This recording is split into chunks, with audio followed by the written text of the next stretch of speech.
যেমন আমার শ্বশুর আমাকে 3 মাস ধরে নির্যাতন করছে, যে ও আমার রুমের ভিতরে যে আমার শরীর থেকে উন্না ফেলা দিছে। ও আমার ভাসুর, ও আমাকে প্রস্তাব দেয়। তোর বউ লগে থাকছি, আকাম করছি, কুকাম করছি, আমি বিয়া করবো। তোমার বউ তো কথা তোমার বাপে বলে বিয়ে করতে চাচ্ছে, তুমি কি? হ্যাঁ, যে মানুষটিকে তিনি বাবার মতোই সম্মান করেছিলেন, সময়ের সাথে সাথে সেই মানুষটি হয়ে উঠলেন তার জীবনের সবচেয়ে বড় আতঙ্ক।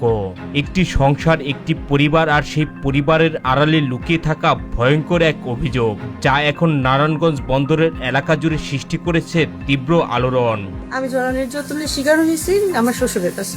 যেমন যেমন আমার শ্বশুর আমাকে 3 মাস ধরে নির্যাতন করছে, যে ও আমার সাথে থাকবে, হ্যাঁ বলো। আমার সাথে থাকবে, আমাকে পিছন থেকে জড়ায় ধরে, তারপরে সামনে থেকে জড়ায় ধরে। স্বামী সংসার নিয়ে স্বপ্ন দেখেছিলেন এই গৃহবধূ। বিয়ের পর নতুন জীবনের শুরুটা ছিল স্বাভাবিক, কিন্তু সেই সুখ বেশি দিন স্থায়ী হয়নি।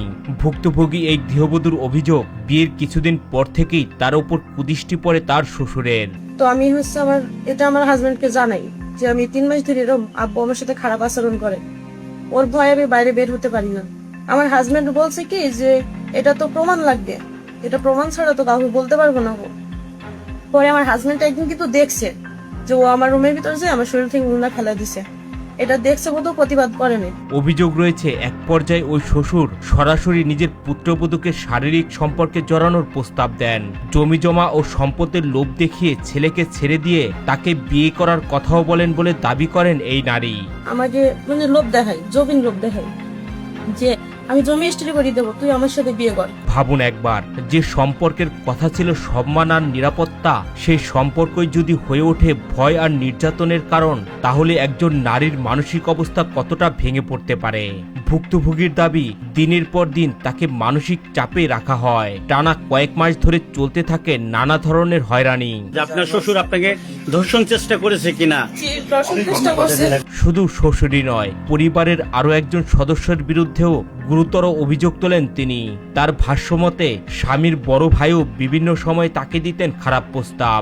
আচ্ছা, আর যে আবার যে একজনের কথা বললেন, শাহজাহান, আপনি কি হয়? ও আমার ভাসুর, ও আমাকে প্রস্তাব দেয়। ওর দুইটা বউ আছে, একটা ইটখোলার থেকে নিয়ে এসছে, আর একটা যে বাড়ির পাশে। হ্যাঁ, সেও কি আপনাকে প্রস্তাব দিত? হ্যাঁ, ও আমার সাথে রেকর্ডিং না, জড়াজড়ি করতে নিছে।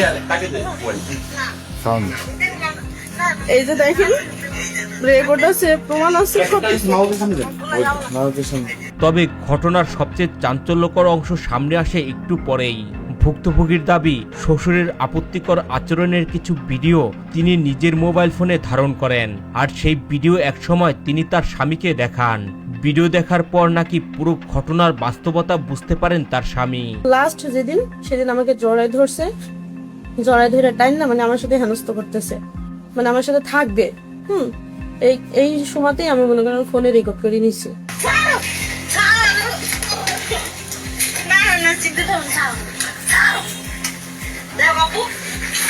ফোনে রেকর্ড করছে, রেকর্ড করার পরে আমি বাদ রেখে বলি নেই, ঠিক আছে। পরবর্তীতে যেদিন লাস্ট করছে আমার বড় ভাই প্রস্তাব দিচ্ছে, ওই দিন বাসায় বলছি, বলার পরে আমাদের লাঠি মাটি নিয়ে তারাইছে, তাড়ানোর পরে আমাদের বাসা থেকে বাইরে করে দিচ্ছে। তোমার বাপে নিজেই করতেছে তোমার ওয়াইফ?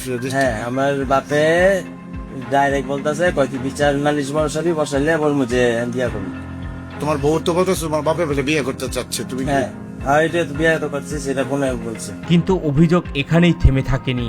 ভুক্তভোগীর ভাষ্যমতে, ঘটনার প্রতিবাদ করার পর থেকেই শ্বশুর ও ভাসুর মিলে তাকে বিভিন্নভাবে হুমকি দিতে থাকেন, এমনকি প্রাণনাশের ভয় দেখান বলে অভিযোগ করেন তিনি।